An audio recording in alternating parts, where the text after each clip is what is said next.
لقد کفر الذین قالوا ان اللہ هو المسیح ابن مریم، بے شک وہ لوگ کھلا کفر کر رہے ہیں جو یہ کہتے ہیں کہ اللہ ہی عیسیٰ ابن مریم ہے، نعوذ باللہ۔ وقال المسیح، جبکہ مسیح تو کہا کرتے تھے۔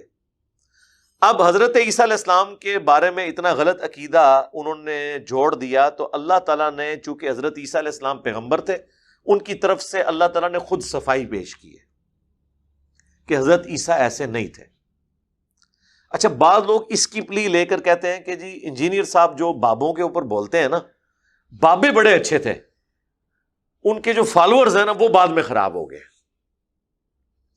ہم کہتے ہیں کہ حضرت عیسیٰ کی مثال آپ ہمیں اس لیے نہ دیں کہ حضرت عیسیٰ کی صفائی تو اللہ نے پیش کی ہے۔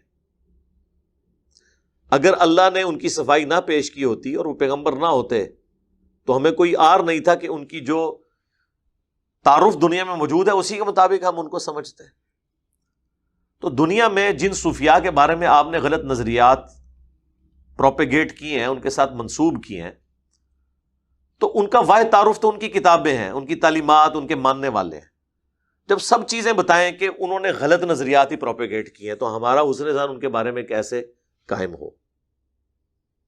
یا زیادہ سے زیادہ اگر ان کو بچانا ہے تو آپ کہہ دیں کہ یہ ان کی تعلیمات نہیں ہے، پچھلوں نے بگاڑ دی، وہ خود ٹھیک تھے۔ تو وہ خود ٹھیک تھے تو کون سے والے ٹھیک تھے؟ قرآن و حدیث والے۔ تو جب قرآن و حدیث والے وہ ٹھیک تھے، پھر قرآن و حدیث کو ہی پڑھیں گے، ان کی تعلیمات کو ہم نہیں پڑھیں گے۔ تو کہتے ہیں نہیں، آپ اس طرح کریں کہ جو اچھی باتیں ہیں نا وہ لے لیں، بری چھوڑ دیں۔ اچھی باتیں کون سی لیں؟ وہ کہتے ہیں جی جو قرآن و حدیث کے مطابق ہے۔ تو وہ ان سے پھر کیوں لیں؟ وہ تو قرآن و حدیث میں پہلے ہی موجود ہے۔ سوچنے کی بات ہے، کان ایسے کل کے کیوں پکڑے؟ پھر آپ جب تک قرآن و حدیث پڑھیں گے نہیں، آپ کے اندر یہ کمپیٹنسی کیسے پیدا ہوگی کہ کون سی ان کی بات قرآن و حدیث کے مطابق ہے، کون سی خلاف ہے؟ آپ تو جو قرآن و حدیث کے مطابق بھی سمجھے بیٹھے ہیں وہ بھی خلاف ہے۔ آپ نے اگر مزارات، قبروں کے بارے میں مسلم شریف کی احادیث نہیں پڑھی ہوئی کہ قبروں کو پکا مت کرو، ان پہ مت بیٹھو اور ان پہ عمارت مت بناؤ، تو آپ کو کشف المحجوب میں جب علی بن عثمان حجویری صاحب اپنے بارے میں لکھتے ہیں کہ میرا ایک مسئلہ پھنس گیا تو میں بازید بستامی کی قبر پہ میں نے کچھ وقت گزارا اور میرا مسئلہ حل ہوا، تو آپ کو یہ بات پھر غلط تو تبھی نظر آئے گی جب آپ نے مسلم شریف پڑھی ہوگی، ورنہ تو آپ ہم سے لڑیں گے، آپ کہیں گے کہ جی بزرگوں کے مزارات پہ جا کے آپ منتیں مانگیں، دیکھیں جی یہ داتا صاحب بھی مانگتے تھے، تو ہم کہیں گے یہ ان کی تعلیمات ہی نہیں ہے۔ اور اگر آپ کہیں گے ان کی تعلیمات ہے تو ہم کہیں گے کہ بھئی ان سے پہلے احادیث کی کتابیں کمپائل ہو چکی تھیں، یہ تو 465 ہجری میں 465 میں فوت ہوئے، اور امام مسلم ان سے 200 سال پہلے 261 ہجری میں کتاب لکھ کے فوت ہو چکے تھے، احادیث کی کتاب بخاری اور مسلم میں کتنی احادیث ہیں، میرے اس کے اوپر کئی لیکچرز ہیں۔ تو پھر جب تک آپ قرآن و حدیث نہیں پڑھیں گے آپ کو ان بزرگوں کی تعلیمات کا فالٹ پتہ نہیں چلے گا۔ لہذا بہتر یہ ہے کہ ان کی پرنٹنگ بھی بند کریں، ان کا معاملہ اللہ کے سپرد کریں، اللہ جانے ان کا معاملہ جانے۔ ویسے بھی دنیا میں ان لوگوں کو اس طریقے سے کوئی جانتا نہیں ہے۔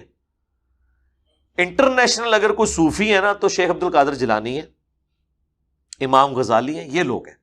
باقی آپ کو جتنے یہاں مزارات نظر آ رہے ہیں یہ لوکل بزرگ ہیں، یعنی آپ اگر افریقہ میں جا کے پوچھیں سلطان باؤ کے بارے میں تو ان کو نہیں پتا ہوگا، ان کا کیا لینا دینا ہے؟ ان کو کلام باؤ کا کیا لینا دینا، وہ پنجابی کے اندر ہے۔ امام غزالی کی کتابیں چونکہ عربی اور فارسی میں ہے اور انٹرنیشنل زبان تھی، شیخ عبد القادر جیلانی کی کتاب غنیۃ الطالبین عربی ہے، تو آپ یہ کہہ سکتے ہیں اس میں بھی آپ دیکھیں کہ یہ چیزیں جو تو ان کے خلاف ہیں۔ سب سے پہلی بات تو امام غزالی اور شیخ عبد القادر جیلانی جن دونوں کو یہ تصوف کا امام مانتے ہیں، انہوں نے اپنی کتابوں میں غنیۃ الطالبین میں اور منہاج اس میں کیمیائے سعادت میں اور احیاء العلوم کے اندر جو نماز کا طریقہ لکھا ہے وہ تو رفع الیدین کے ساتھ لکھا ہوا ہے، بخاری اور مسلم والا۔ آپ لوگ تو پڑھتے ہیں بغیر رفع الیدین کے، اور آپ کہتے ہیں تو مکھیاں مارنا ہے۔ آپ کدھر جائیں گے؟ آپ جن کو بزرگ کلیم کر رہے ہیں ان کی تو نماز ہی آپ کے نزدیک غلط ہے، منسوخ ہوئی ہوئی نماز پڑھتے رہے، تو انہوں نے اللہ تک آپ کو کہاں تک پہنچانا ہے؟ وہ تو خود رسول اللہ تک نہیں پہنچے، ان کو یہی نہیں پتہ چلا کہ نبی علیہ السلام نے آخری وقت میں نماز کون سی پڑھی ہے۔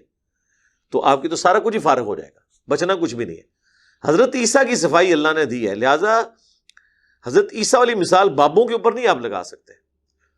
یہ تو ہم اپنے حق میں یوز کر سکتے ہیں کہ اگر انبیاء کرام علیہ السلام کی تعلیمات ان کے دنیا سے جانے کے بعد ان کے ماننے والوں نے چینج کر دی،